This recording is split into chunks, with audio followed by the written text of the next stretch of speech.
The linguist Noam Chomsky tells us, quote, "The smart way to keep people passive and obedient is to strictly limit the spectrum of acceptable opinion, but allow very lively debate within that spectrum. Even encourage the more critical and dissident views. That gives people the sense that there's free thinking going on, while all the time the presuppositions of the system are being reinforced by the limits put on the range of debate." That's Noam Chomsky. Let's talk about it. Stay tuned.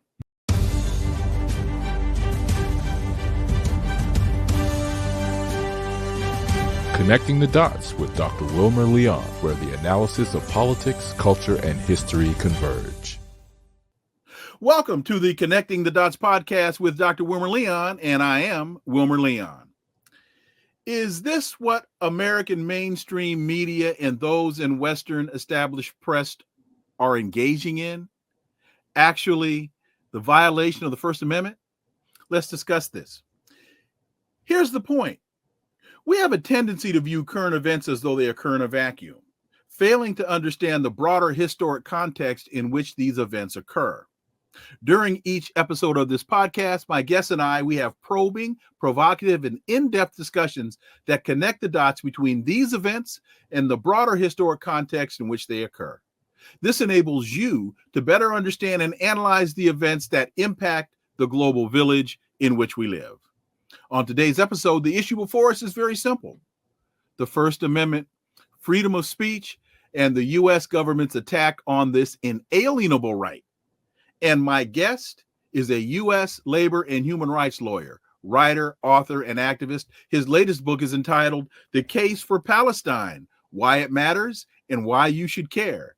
He has been a peace activist throughout his life. He has been deeply involved in the movement for peace and social justice in Colombia, Venezuela, Nicaragua, and other countries in the global South. He's also taught international human rights law at the University of Pittsburgh School of Law since 2012. He is Professor Dan Kovalik. Dan, welcome. Thank you. Thanks for having me. Always a pleasure, Wilmer. So there are a number of events. We're going to connect a number of dots here, but let's start with the First Amendment. And it reads as follows: Congress shall make no law respecting an establishment of religion or prohibiting the free exercise thereof, or abridging the freedom of speech or of the press, or the right of people to peaceably to assemble and to petition the government for a redress of grievances. Dan, we take this as Americans, we take this for granted. But as the First Amendment of the first 10, this one was very important and made number one for a reason. Why? Well, because the founding fathers, having come from, England, where there was a king who was able to, prescribe speech arbitrarily, wanted to protect the right of free speech, the right of religion. Of course, England had a state religion, the Anglican Church, and they wanted to make sure that Americans had the right to such things as speech and religion and freedom of the press. In England, those things were not protected. Even to this day, by the way, Great Britain does not have a written constitution and does not protect those types of rights in the way that the United States does. And again, we've taken this right for granted for so many years, but we have found history shows us, particularly during times of war, when the United States feels that it is being threatened, the screws tighten on free speech. Hence, people get charged with sedition and other types of violations when the government feels it's being threatened, when there is a perceived threat from outside the country. Then the government will tend to tighten the screws, restrict speech, and then once that threat is vanquished, then the prohibitions relax. Have you found history to prove that to be true? Yes, I mean, one of the most famous examples, of course, is during World War One. People like Eugene V. Debs, great socialist from Terre Haute, Indiana. He was put in jail for publicly opposing World War One, and famously, his persecution and those of others like him was approved by the Supreme Court in a famous case by Oliver Wendell Holmes, who's one of the most celebrated jurists. And he created the clear and present danger rule. And what that says is that the First Amendment is not, as they often say, it is not the U.S. Constitution is not a suicide pact. He said that in cases of a clear and present danger, Congress, in fact, could limit speech. He gave the famous example of you're not allowed to yell fire in a crowded theater, for example. And he compared, incredibly, advocating for peace during a time of war as tantamount to claiming there's a fire in a crowded theater. And that remains the law of the day. And so that law, or that decision, which is now almost 100 years old, I think sets the precedent that advocating for peace in the United States is somehow a clear and present danger. And so, when we look to how speech is being regulated and limited today, what we often see it being regulated when people are clamoring for peace. There's an interesting piece in Consortium News entitled Free Speech and the Department of Political Justice, and it's written by former Judge Andrew Napolitano, who was a Superior Court judge in New Jersey. And he writes in this piece, I don't want to spend a lot of time getting into the weeds of the First Amendment, but I think this is very germane to what we find ourselves dealing with. He writes, the framers of the Constitution were debating this idea of free speech, and they concluded, quote, that expressive rights are natural to all persons, no matter where they are born, and natural rights are, as Jefferson had written in the Declaration of Independence, inalienable. That's why I refer to them as inalienable rights in the open. Stated differently, he writes, Madison and his colleagues gave us a Constitution and a Bill of Rights that on their face recognized the pre-political existence of the freedom of speech and of the press in all persons and guaranteed that in Congress, by which they meant the government could not and would not abridge them until now. And he, in his piece, he's referencing some charges that the United States government has imposed against some Americans and some Russians. And it's not even a matter of challenging war as much as it is challenging the established government narrative.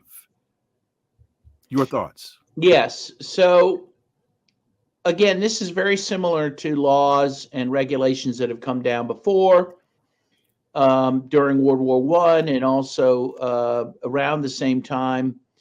You had the Palmer raids against socialist and union leaders.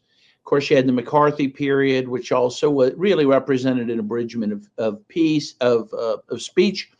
And of course, very, I think, relevant to today, because of course the McCarthy period, at least ostensibly, involved the persecution of communists, though of course a lot of people persecuted were not communists, though a lot of the people who were persecuted were communists, most notably in my mind, the great Paul Robeson, he and I went to the same law school, by the way. It's a big reason I went to Columbia Law School, is because Paul Robeson went there, one of my heroes. He was a few years ahead of you, though. A few years, yeah. I know I look old, but I'm not quite old enough to cross paths with Mr. Robeson. Why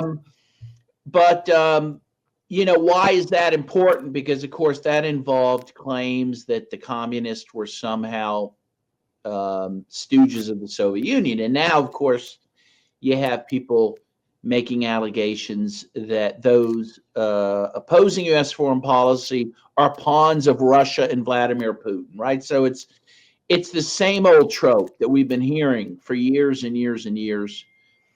And we see this manifested in the last 2 weeks with the Justice Department announcing indictments against people associated with RT, formerly known as Russia Today News, based in Moscow. You had Anthony Blinken's statements over the weekend that RT should be considered an espionage organization.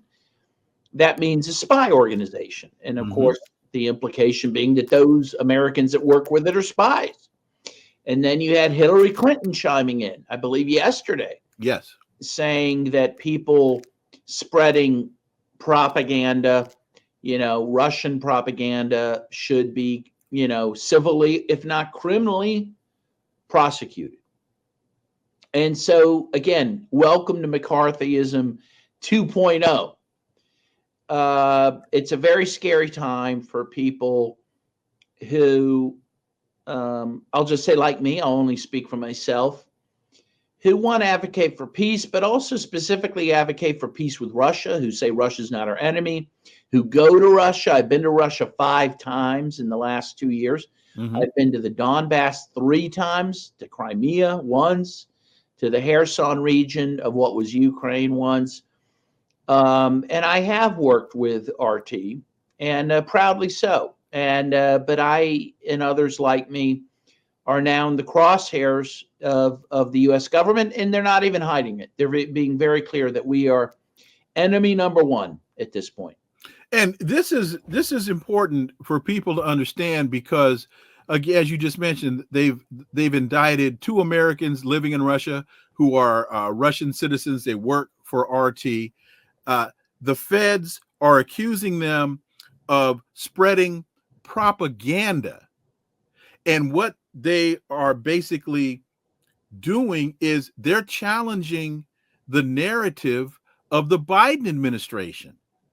And unlike what transpired during World War I, as you talked about Eugene Debs, and also what happened during World War II, right now, last I checked, the United States has not declared war on Russia. So we are not in a war footing or on a war footing right now.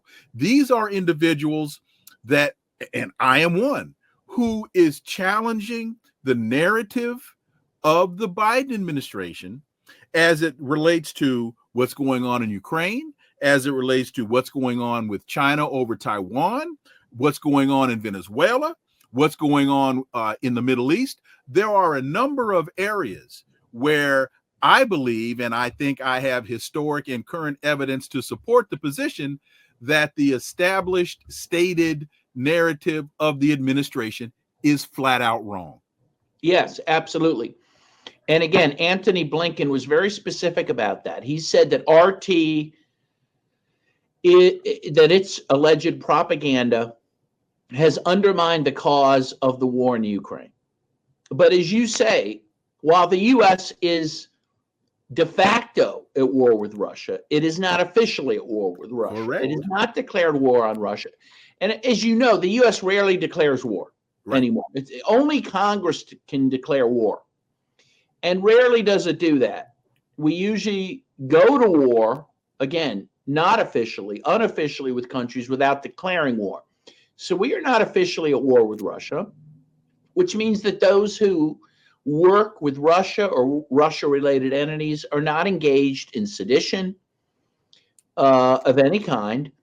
But that is what is being claimed now. I mean, that is being specifically claimed, that we are, in fact, involved in sedition. And by the way, I know people, Wilmer, friends of mine that are fleeing the country. Oh, really? Oh, yeah, a number of people. And some to Russia, but some to other places, Canada, other places, for fear they're going to be prosecuted because of their work with RT. And no, it's very serious. I know several people, I won't name them. I think I can name one because he's already done it, so he's safe there, and that's Jackson Hinkle. Oh, okay. And but there's others in the process of doing that. Some people have urged me to do that. So we have a very serious situation, and I understand why people would make that choice, because really, the government is signaling that they may go after us. So it makes some sense.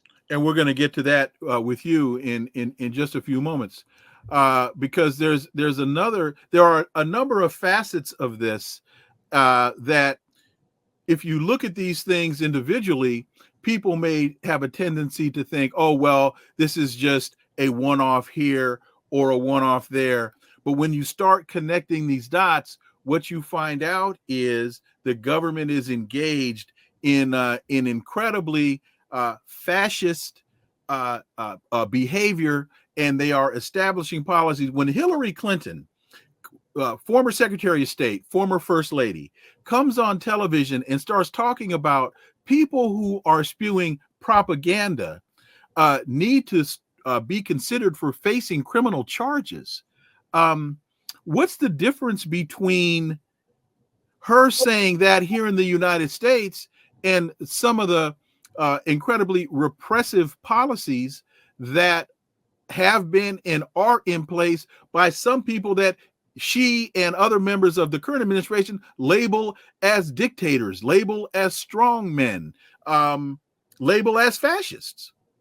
No, I mean, of course, there's no difference. I mean, and think about it. The U.S. has Voice of America, which, again, openly broadcasts U.S. Viewpoints around the world, and in particular in countries that are hot, that the U.S. is hostile towards. Radio Liberty is a similar one in Europe. But, frankly, you don't even have to point to those, because now, frankly, most of the U.S. media operates like those. They're nothing but mouthpieces for the U.S. government. I would put NPR in that category, CNN, MSNBC. And, of course, the iron, and if those stations or those broadcasting systems are jammed in other countries, or people associated with those entities are arrested or persecuted, of course, the U.S. is the first one to claim foul, right? But, of course, the other irony here is that MSNBC, which is the station that Hillary Clinton made her statements on, and Rachel Maddow, they have been propagandists themselves, in terms of pushing these lies about Russian interference. They've been pushing these lies for 8 years now. And Hillary Clinton herself was one of the main origins of that lie, which has been debunked. Right.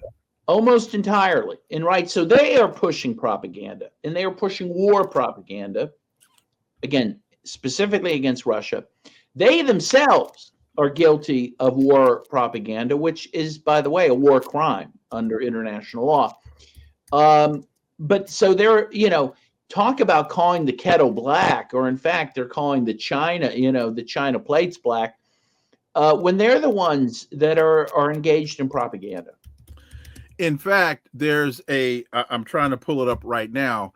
There's an NBC story from a while ago, from 2022, where they admitted to using propaganda to fool American people.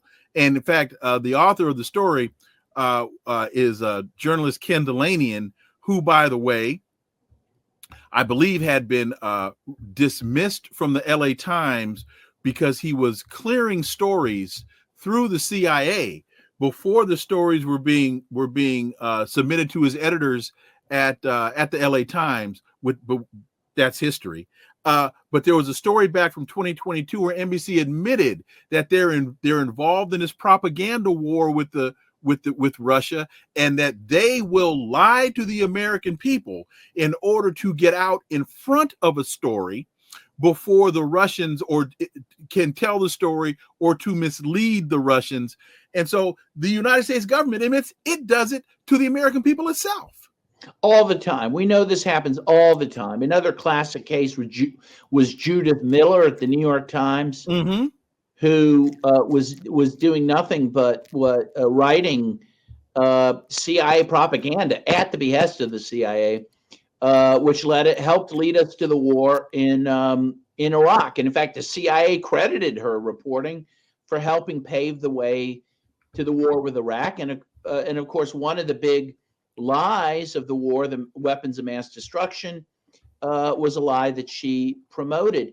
And incredibly, she's landed on her feet. She was let go or forced to resign for the New York Times because that came out, but now she works for CNN. I mean, these folks, it's really not a negative mark on their career if they do this sort of thing. John Stockwell, just mentioned John Stockwell. I don't know if you remember him. I do.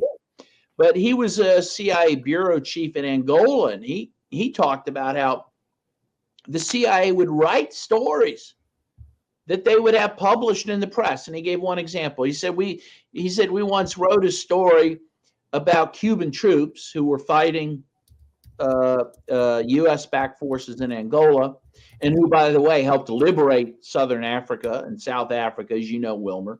Mm-hmm. He said they would claim Cuban troops had raped these women in Angola. Then they'd write a story saying the Cuban troops were, killed. And then he said, incredibly, they'd write another story about the same Cuban troop unit somehow revived from the dead doing something else. And yet the press printed it without question, right? And this happens in Hollywood the same way. Hollywood is very much under the sway of the CIA. If I can just give one example of that famous, interesting example. If you've ever seen the movie, which I like quite a bit, Meet the Parents, pretty funny movie. There's a scene in which Ben Stiller, the main character, goes into Robert De Niro's lair for the first time and discovers he's with the CIA. Originally, the script had it that he found he was with the CIA because there was a CIA torture manual on De Niro's desk. Well, the CIA, who reviewed the script and reviews many scripts in Hollywood, said, no, you can't do that. So they ended up just having photos of De Niro with Bin Laden and Clinton and different things. So, a lot of what we watch on TV, in the movies, and read in the newspaper, a lot of that is clear through the CIA, if not utterly, based on CIA misinformation that they feed to the press. And let me connect these dots. I found the story. And here's the headline. This is from NBC News. In a break with the past, now that's a lie, U.S. is using intel to fight an info war with Russia, even when the intel isn't rock solid. It doesn't have to be solid intelligence, one U.S. official said. It's more important to get out ahead of them, the Russians, Putin specifically, before they do something. So this is NBC admitting that they're using less than accurate intel in stories that they're telling to the American public. They're basically lying in order to further a narrative. And we can take this back to the Iraq War with the Office of Special Plans, which was set up in the Pentagon to take intel that hadn't been vetted and spin it into stories that would support the U.S. narrative about why the United States needed to, the whole idea of weapons of mass destruction and Dick Cheney's letter about yellow cake uranium coming from Niger. Okay, why are we getting into these weeds? Because the United States government is attacking American citizens, independent journalists, for telling the truth about stories that are challenging the standard narrative when the United States government admits itself it's lying to you. And this is in violation of the First Amendment. Professor Dan Kovalik, is that a good summation of the issue? It's a very good summation. You'll often hear, for example, someone like myself will say, oh, there's neo-Nazis in Ukraine, which, by the way, before 2022, even a lot of the mainstream press reported on that, right? I But want to say even Barack Obama said one of the reasons we don't want to send weapons to Ukraine is because we don't want to give weapons to the Nazis. yeah, not only did Barack Obama talk about it, there was a law passed by Congress that I think Obama signed saying that the U.S. could not fund neo-Nazis in Ukraine. Well, I don't think they passed the law just because theoretically there might be, because they knew there were Nazis in Ukraine. And then, in fact, that law was repealed because they later decided, oh, well, we need to support Nazis in Ukraine. Okay, so everyone admitted there's Nazis in Ukraine. Then once the special military operations of Russia began in February of 2022, all of the press all of a sudden pretended, oh, there's no Nazis there. Okay, so now, after that, if someone like me, who's actually been to the Donbass, which was part of Ukraine, says, oh, yeah, there's neo-Nazis in Ukraine, they're like, well, that's a Putin talking point. Well, the fact it's a Putin talking point doesn't mean it's untrue. If Putin says the world is round, it doesn't mean the world is flat. I mean, right? So, but that's what's happening. And that is really the claim leveled against people who are trying to give a more balanced picture of what's happening in Ukraine, is they're being, portrayed as somehow being controlled by the Kremlin, when in fact they're just saying what the truth is, even though, yeah, it may happen to correspond with what the Kremlin is saying, which I will say, I find the Kremlin a lot more credible on many of these issues than the White House. But, other people have to judge that. But again, the fact that my views may overlap with those of the Kremlin at times doesn't mean I'm under their sway. And let me give the reference, those who want to look this up for themselves. The headline of the story is, in a break with the past, U.S. is using intel to fight an info war with Russia, even when the intel isn't rock solid. And the story is from April 6th, 2022, written by Ken Delanian and others. And again, it's important to remember that, again, Ken Delanian was dismissed from the LA Times for writing stories, for sending stories to the CIA, having the CIA edit the stories, not telling the editors at the LA Times that this was being done. So again, this shows you the kind of work and the kind of propaganda that is being sold to you as news. Now, there's another element to this, because as we talked about before, there are a number of facets of this, and that is, again, in consortium news, pro-Palestine students and faculty sue UC Santa Cruz. The lawsuit seeks to vindicate the fundamental democratic and constitutional rights to free speech, free assembly, and due process against overreach by university authorities. So basically what has happened, and this story was last week, September 11th, 2024. So if you all remember, back in the spring, there were a number of protests across college campuses all over this country in support of the Palestinian efforts, and they were protesting against the genocidal action of Israel against Palestinians that the United States is supporting. And a number of students were arrested, and some students that were arrested at UC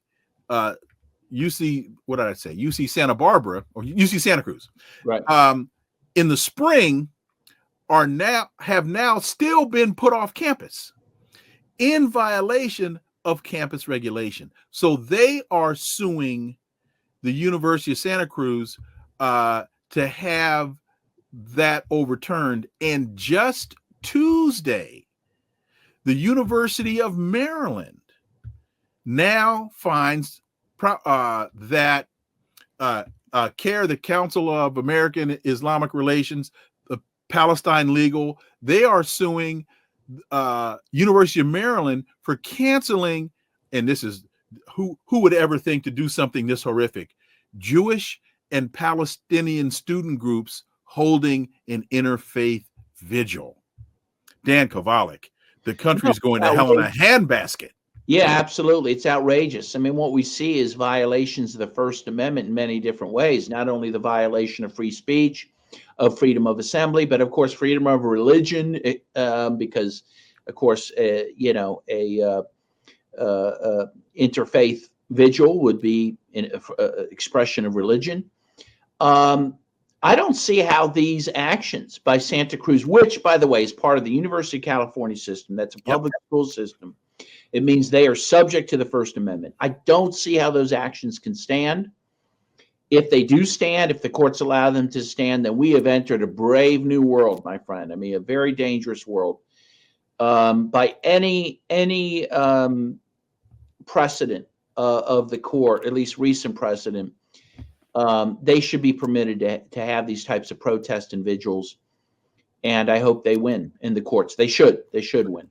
In fact, I remember saying after September 11th, as we looked at the crackdown that the United States government was imposing upon American citizens, that when a country violates its own constitution in reaction to action taken by terrorists, the terrorists have won. Yeah. Well, that's absolutely true. And of course, what we saw after 9/11 was an abomination in terms of the rights, not just of U.S. citizens, but of others that were curtailed, the people put in Guantanamo Bay without charge, right? It turned out most of them had done nothing. Some died in jail, right? Some died of torture. It was a huge mark on American democracy.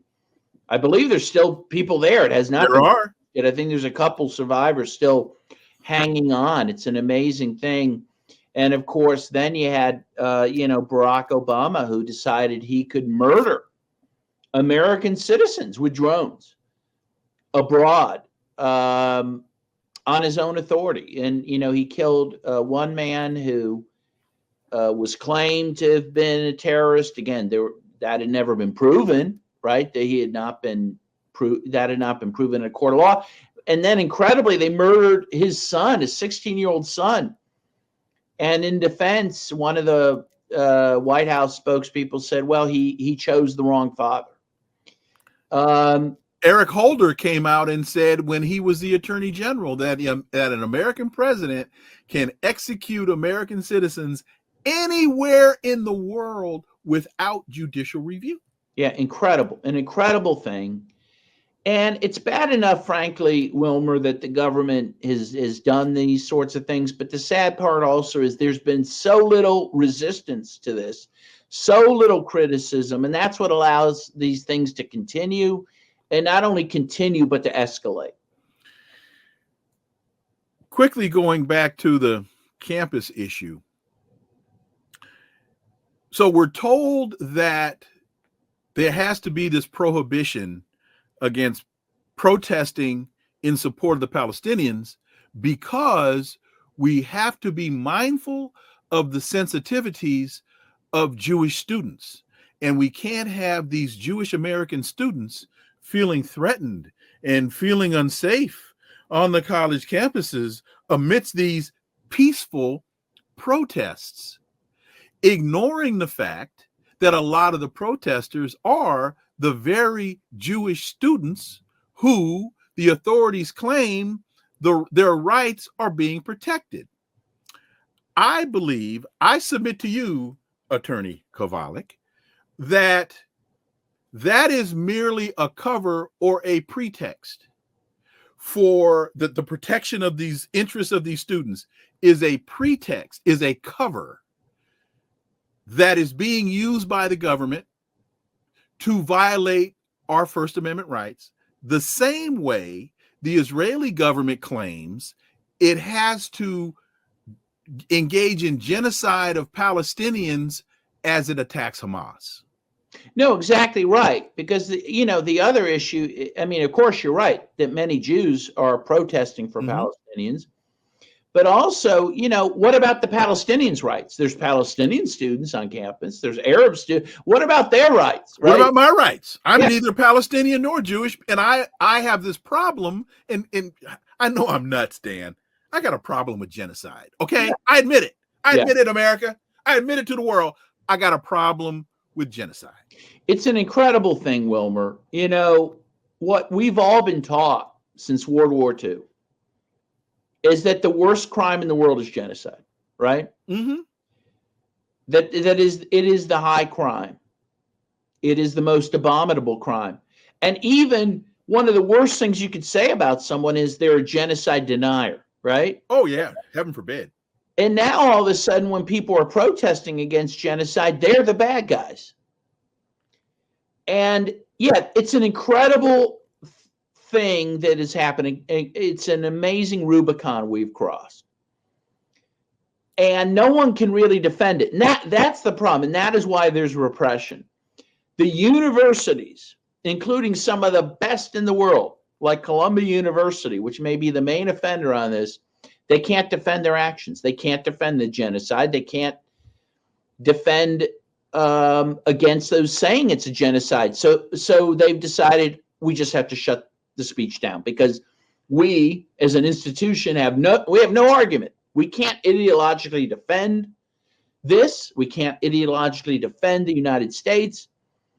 And so we're just going to say, students, you can't talk, which goes against every notion that anyone has about what the university is supposed to be, a space of free speech and free debate.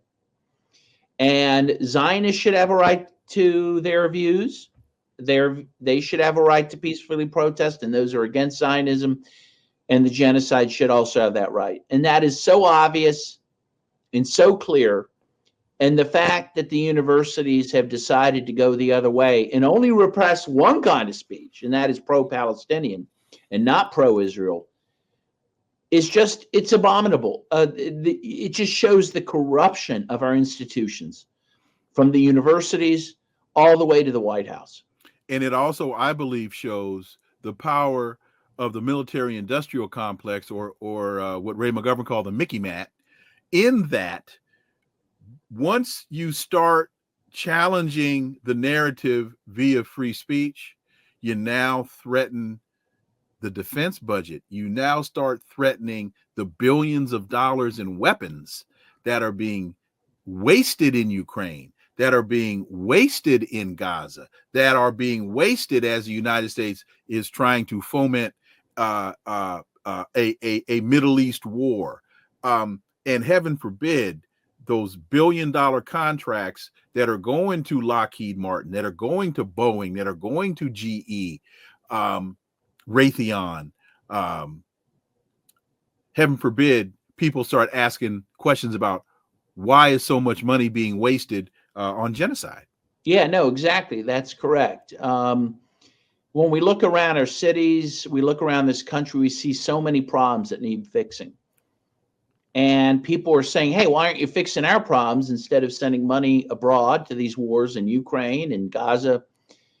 Those are very inconvenient people to the powers that be, and not just to the military-industrial complex, but apparently we know that in the case of Columbia University, that they responded to calls by billionaires in New York City who asked them to repress the protests. So we know the ruling class is very much in the tank for Israel, very much in the tank for the genocide in Gaza, and that they are influencing these universities and how they respond to this.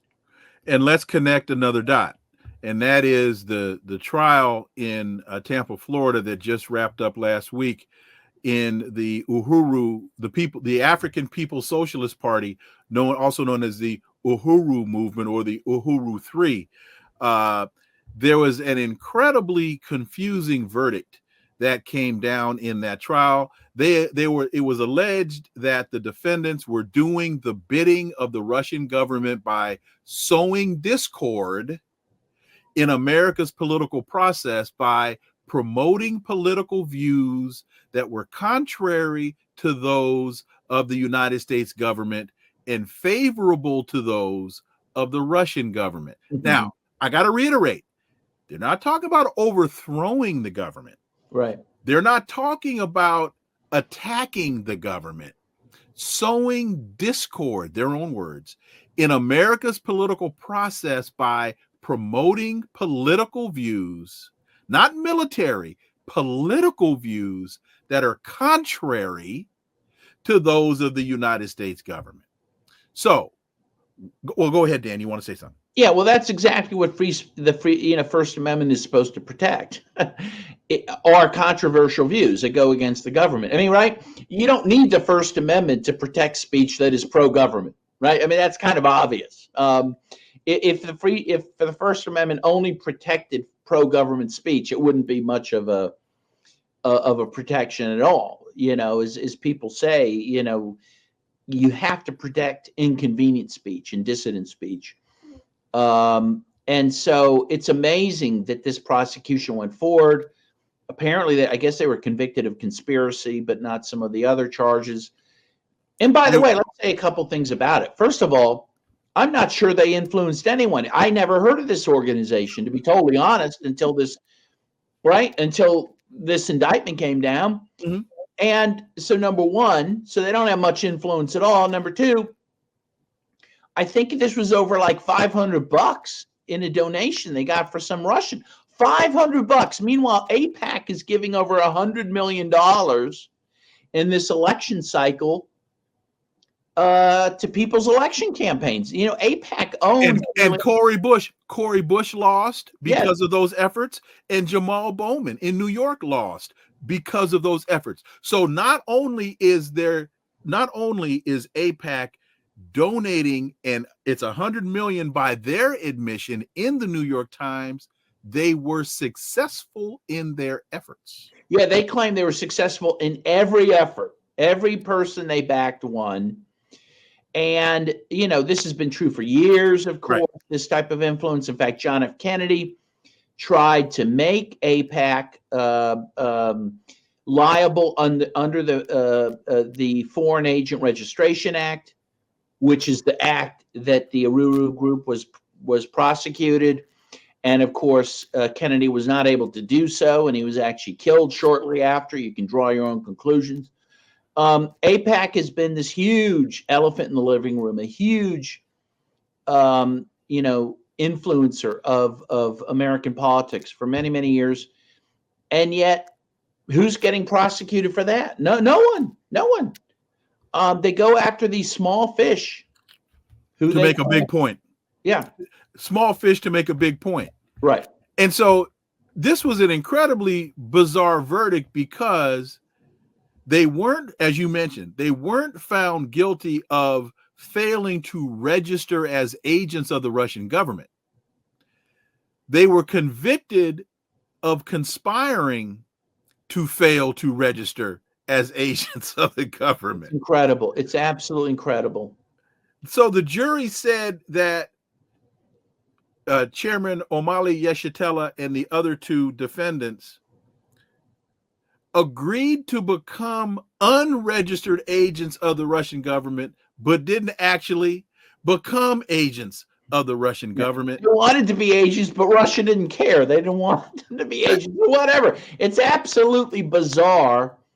And that, we could talk about this all day. I mean, again, I'm a lawyer. I study criminal law. And, that sort of, to get someone on that becomes just a thought crime. Because they literally did nothing. Which, by the way, isn't a crime. Right. No, you're right. I mean, again, because that would be a First Amendment violation. We're not supposed to prosecute thoughts. And the idea is, I wanted to do something. Well, that's not enough to convict someone. I mean, it's completely outrageous. And I think their case is on appeal, if I'm not mistaken. If it is, I really hope they win. I mean, God bless them. They really are the test case here for the rest of us. I mean, I think the government went after this small group that no one heard of because they figured no one would support them. They go after them first, make some bad precedent for the rest of us, then start going after the rest of us. So, which means it's a very, very important case. And the prosecution, the government, was unable to present hardly any witnesses. They had hardly any evidence because this was 95% fiction. It was just flat fiction. And I think what also the government didn't expect was the attention that this was going to bring. The courtroom was full of supporters for the Uhuru. They've been around since about 1972, and they've done incredible work in the communities that they work in. And so now, final data point. As I understand it, you, Dan Kovalik, were coming back into this country last week? Yeah, last Friday. Yeah. I'll let you tell the story. Yeah, so I was coming back from the anti-fascist Congress in Venezuela. You're anti-fascist? Yeah, Wait, believe it or not. wait a minute. See, I knew when I saw that white jacket. When I saw that you white knew jacket. something was bad. Yeah, they used to say they were premature anti-fascist. I guess that's what I am. But anyway, I came back through Bolivia, and to make a long story short, I was held for 4 hours. I was interrogated. Where? What airport? In Miami, which is not the airport you really do want to come back through. But I was asked about my travels, about who I meet with, about my connections, my political beliefs. They asked you about your political beliefs.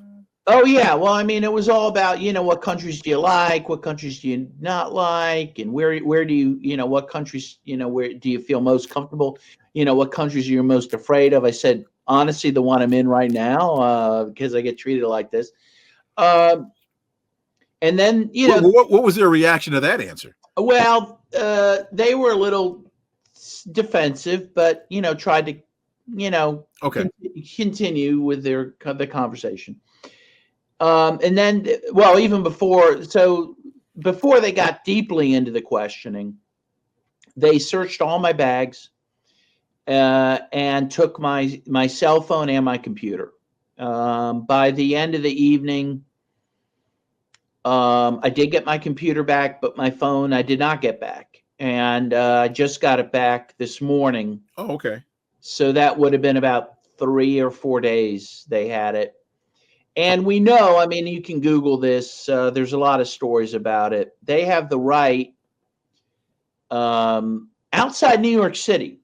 Okay, and we can get into the exception. Outside of JFK and LaGuardia, they have the right everywhere else to take your phone and copy the whole thing, copy your computer, which I imagine they've done, which is an incredible privacy violation. As you can imagine, most people have a heart attack if that happened to them. And it was clear it was motivated by my trips to Russia, Venezuela, other countries. And in fact, I've been subject to secondary interrogation, which is what it's called, at the border, in the airports, a number of times since I first started going to Russia about 2 years ago. I've been stopped. That was probably my 4th or 5th time being stopped. And I was told in Chicago when I was stopped some months ago that I have a case number with the State Department, that marked me for this type of interrogation.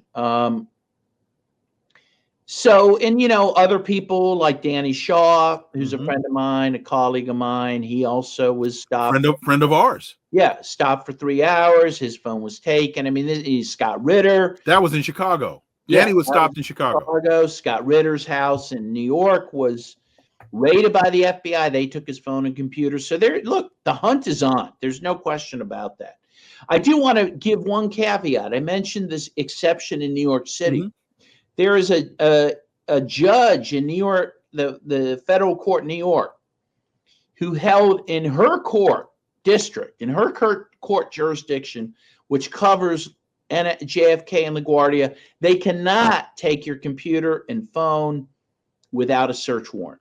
So people out there, Wilmer, if you're doing international travel, try to come back through JFK because, I was just going to thank you. I was just going to ask you about the warrant because this seems to be another violation. You're supposed to be secure in your person and your papers.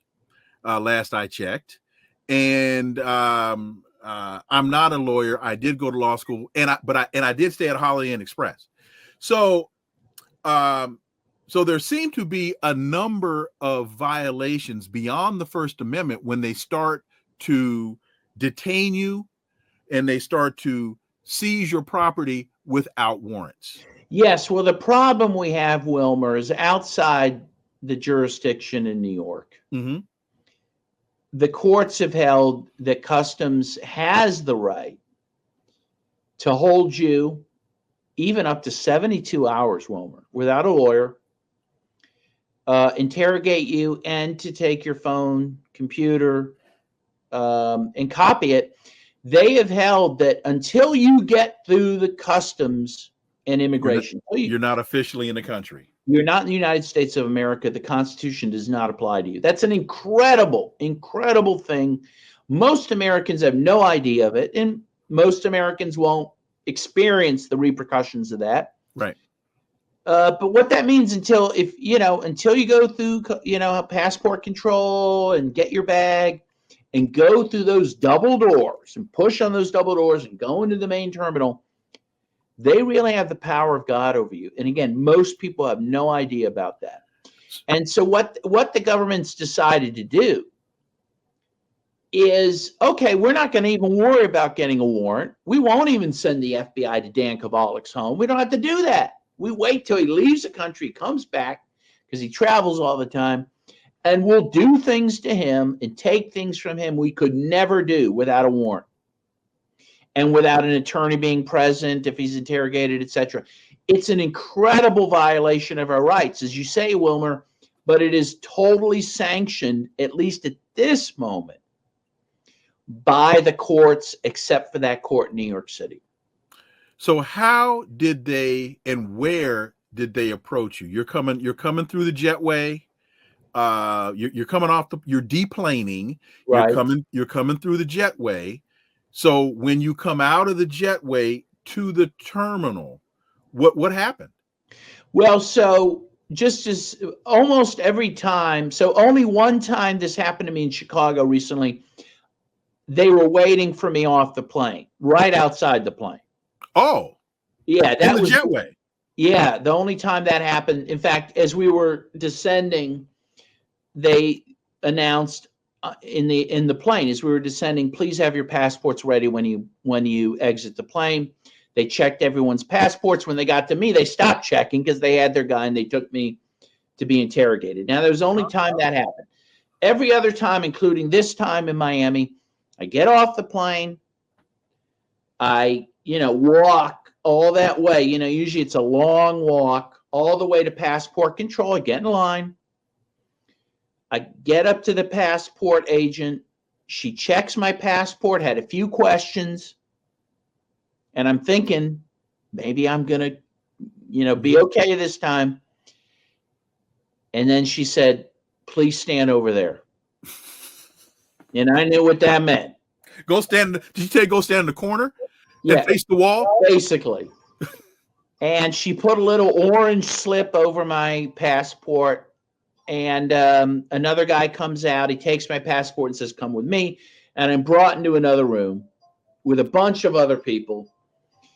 And I sat there for probably an hour. Other people were getting processed very quickly. I took, after an hour, a customs officer came and said, please come with me with your baggage.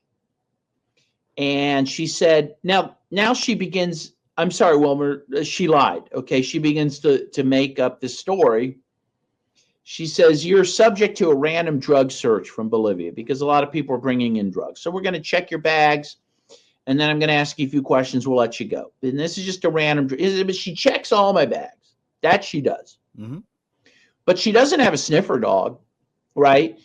And she doesn't check my prescription pill bottles, which could have drugs in them. She didn't check my coffee I brought in, which could have drugs in them. Clearly this is theater. Mm-hmm.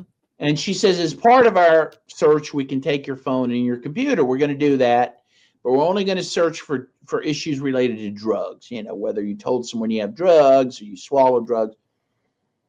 And, but then when she takes me to another room for interrogation, there's no questions about drugs. It's all about what countries do you visit?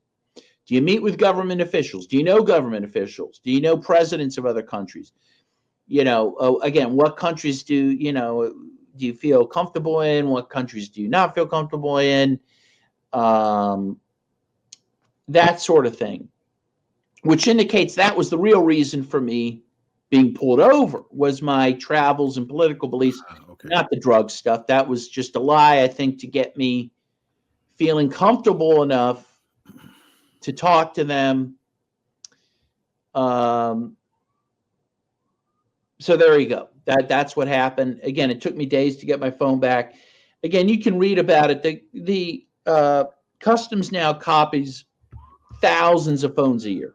They put them on a database. All of that information is on the database for 15 years. And all 3,000 customs officials have access to it. So, some guy in Oklahoma who's bored during his lunch can go eat his sandwich and look at my data. I mean, it's an amazing thing, Wilmer. Again, most Americans have no idea this is happening. Wow. The land of the free and the home of the brave. Indeed. So, and it's also important for people to understand this is happening during a Democratic administration. Yes, and especially because it's Democratic. We know from the New York Times, an article about 3 weeks ago, talked about the FBI investigating people for connections with Russia and RT. And they said specifically that this was ordered by President Joe Biden. So this is not an accident. This isn't just the bureaucracy doing what they do or the deep state. This has been ordered by a Democratic president to happen.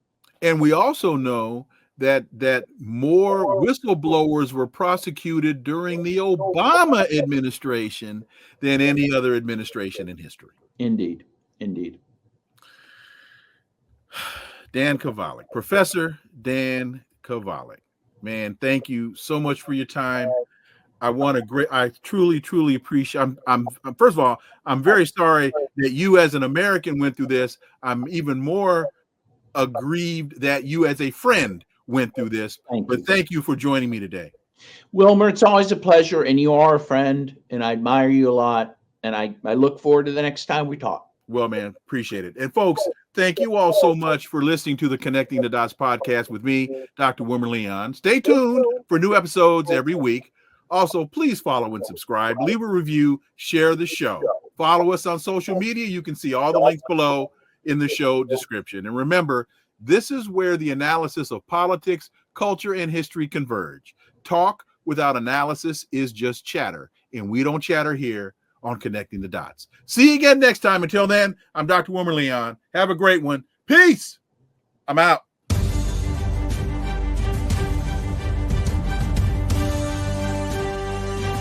Connecting the Dots with Dr. Wilmer Leon, where the analysis of politics, culture, and history converge.